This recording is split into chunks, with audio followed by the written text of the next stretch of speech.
My name is Baughman. I work for IBM. I'm a two-time master inventor, also a senior technical staff member. I currently work within the sports and entertainment area at the company. So I'd like to take the next few moments to take you through my personal journey of invention. My goal was to reverse engineer the mind so I could better understand that through surgery, through algorithms, and through patents. Okay. So by trade and passion, I am a computer scientist. But I quickly realized that in order to push the field of artificial intelligence forward, I needed to get real-world experience within neuroscience. So therefore, I embarked on this journey that lasted about 10 years ago. And my alarm clock went off at around 5 a.m. in the morning. I made my way to the McKnight Brain Institute at the University of Florida in Gainesville. I proceeded to dress myself in scrubs, and I covered my shoes, so I was sterile. And I was escorted into the intensive care unit. There, I was introduced to all the different kinds of medical devices that are used for pre-operation, post-operation, as well as any of the types of ailments that a patient would have. At that moment, I realized that this is a quite intense environment. But then I was moved over into the pre-operating room, and I met a patient and his wife. The patient looked at me. He was very worried. But then the wife also turned to me and looked at me. Her face was flush, it was red. And I told her, the elective surgery that he elected to go under is going to give him a good prognosis for his ailment. And I felt as though she had a sense of calm about her, after that. But then 2 nurses walked in with a neurosurgeon. The nurses had 4 screws. And they took a head cage and they proceeded to screw 2 rostral, 2 caudal into the skull. And the patient's eyes turned bright red with the intracranial pressure that was building up. So again, at that moment, I felt like time had stopped. Time had no meaning at all. I could have been traveling the speed of light, had no idea. I could have, found out how to time travel. And again, his wife turned to me, but this time she was very emotional. And for me personally, I had to try to keep myself together because I had never been through anything this extreme before. But I looked at her, again, I tried to reassure her. At the same time, I was trying to learn what was happening, in my own environment. So the patient had an extreme case of Parkinson's disease. Parkinson's disease is where, you have a lack of dopamine within the brain. And in this case, within the nigral, or the substantial nigral, he had a lack of nigral cells, and they're also dying at an accelerating pace. So within the stratum, he had neurons that were firing, but the actual potentials are not dissipating throughout the brain. And so what happens is, well, the head cage is actually this bar here, and these are the 2 screws that are rostral and the 2 screws that are caudal. And then this is the head mount that attaches to the head frame itself. And so they remove a piece of the skull and they put a macro electrode down into the brain. And there's another neuroscientist who's listening through acoustics because each different type of neuron has a different type of signature. And so the idea is that whenever he hears the place of which they have found through fMRI where the macro electrode should go, they stop and then they ask the patient to move their arm and they try to listen and hear, is this neuron firing, yes or no? So it's quite drastic and invasive surgery, but in this case, the medication the patient was on called levodopa was not working, so this was what he needed to do. And the patient has to be awake for 6 hours. It can be between 5 to 8 hours, but in this case it was 6 hours. So that's a pretty long time to be awake during surgery. Now the brain is not innervated, so you can't feel, but yet you can feel pressure and you know what's going on around you, so you're very uncomfortable, right? And also, there are many techniques which could be applied, such as pattern recognition and deep learning, so that you could better classify the type of neurons of which the macro electrode is around. In addition, you can take a lot of what you learn about the brain and put that into an algorithm within computer science. And so you might be wondering, how did I end up in the operating room? I frequently ask myself the same question. Many years ago at Georgia Tech, I worked on an undergraduate research project where I built what's called the Big Green Monster. And so this is a box that has a power source that's shielded so it doesn't react with any of the other medical devices in the room. It's just a simple power source. And it provides a power all the way to these spinning motors that run around 20 to 30 hertz. And the idea is that you place this around a bicep or any muscle, but it needs to be directly over a muscle spindle. So if you were to close your eyes, you had the stimulus going on, you would trick your brain into thinking your arm is moving up when it's actually not moving. And in this way, the patient can go to sleep during surgery and feel much more comfortable. Right? There are other applications of this as well through haptic devices, virtual reality, but in this case, we wanted to use it in the operating room. It didn't work. I was very saddened by this, frustrated. I wanted to better understand why it didn't work. And I also wanted to, learn more about the brain. So this double, this cascading effect of wanting to learn pushed me forward, where I decided that I wanted to go learn more about neuroscience, and also I wanted to learn more about deep learning and neural networks. But trying to combine the two so that they're symbiotic in nature, right, is challenging. And so with neuroscience, right, it's too complex, really, to understand. It's a black box. You have all these neurons firing. There's 100 billion different neurons just in the brain by itself, and that translates to 100 trillion synapses that communicate information from one to another.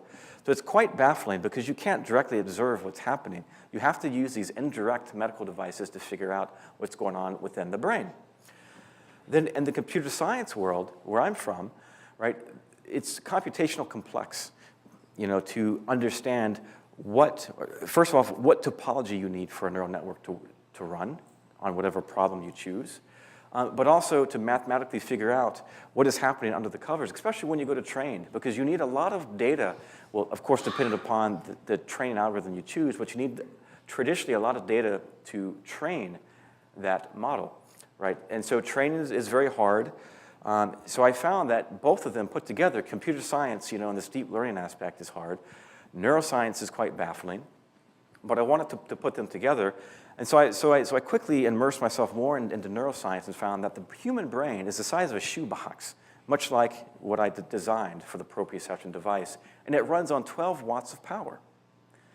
Now, if I translated that into the digital world, into silicon, right, it's 12 gigawatts of power, which is enough power for Los Angeles and New York City combined.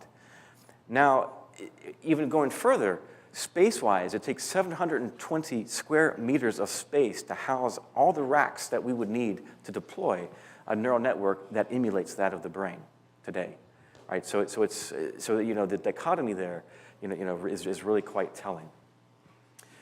Then I decided that I needed to learn more about the brain so that I could de-baffle myself, or that I could better understand how this black box in neuroscience worked. And so during my graduate studies, I went to the National Institute of Health, the National Institute of Neurological Disorder and Stroke, and I observed two protocols or two medical experiments. I learned about these different types of techniques called transcranial magnetic stimulation, which I'll tell you about in a minute. It's quite fascinating and profound how it works.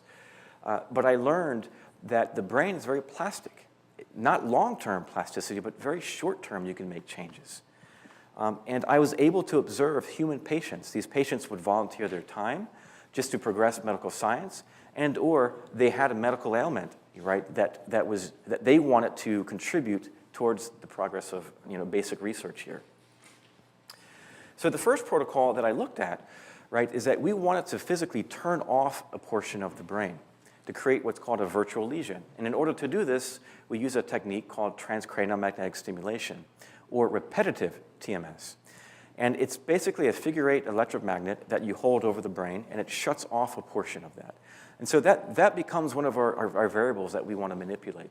So we had patients that had chronic stroke. So a patient that has chronic stroke, as part of their brain atrophies or it's destroyed. And so we found that within patients that had chronic stroke, a lot of their primary motor cortex, more specifically the M1 section of that, is destroyed. So something else has to overtake the functionality so that they can move their arms, they can grasp a cup of coffee just to drink, they can hold a spoon, right? And in healthy patients, of course, the primary motor cortex is most responsible for movement. So we designed an experiment where we took a box, we would drop the box and let gravity take it down, and we would ask patients to catch the box with their fingers. Now, with stroke patients, we would turn off the primary motor cortex. They could still catch the box. We would then turn off the premotor cortex. Some of them couldn't catch the box. Some of them had a delay and could hardly catch it. And that was quite astounding when that did happen, right? Because I couldn't believe, right, that the brain was that plastic and could overcome that. Now, on the second experiment and protocol is where I directly learned about how fast the brain can reorganize itself and change. So the goal here is we had patients come in, and we wanted to flip the representation in the brain of the thumb. So what happened is we would apply this pulse of electromagnetism to a specific part of the brain that was located by an fMRI, and we would see which direction the thumb would twitch. So if the thumb twitched towards the left, it was encoded on the right. If it twitched towards the right, it was encoded on the left. And the goal was we wanted to change that twitching motion, right, which then indirectly says that we change the structure of the brain. And so we had patients watch a video of a person moving their thumb in the opposite direction of which their thumb twitched. And by having this visual stimulus and by actually practicing with the person in the video of moving their thumb in that opposite direction, we found that after a couple of sessions of that, we could then reapply that stimulus and the thumb actually twitched in the opposite direction than it did originally, which means that the brain reorganized itself very quickly. And I was floored by the results. I mean, I could not believe that, right? And I still can't believe it today, even though I physically saw that with my own eyes. And so this led me to combine, neuroscience and computer science. So in the neuroscience space, I presented some ideas about esoteric biometrics, which are ways of which to identify a person based upon how their brain behaved in structure as well as in function. You could also apply that into medical analytics to give a diagnosis and a prognosis based upon how the brain, all the different patterns in the brain itself. Then within computer science, I worked at IBM, so I did a lot of biometric work. So I did facial recognition, fingerprint recognition, and iris recognition. And I applied a lot of neural networks for those problems, support vector machines, different types of clustering, right? But it culminated into a Springer book that I edited and I also co-authored with some fellow co-authors, which you can find on Amazon. So I was very proud of that, to see some of my work being published into a book around the computational sciences, where I hoisted some of what I learned out of neuroscience into that. Then I filed my first patent in 2007. And this first patent, again, took some of what I learned at the NIH, the McKnight Brain Institute, about neuroplasticity. So I felt as though we needed to apply plasticity to a neural network. We needed to destroy some of the neurons in there and let it reorganize, let it change the weights and relearn. And so it was granted 4 years later as a patent.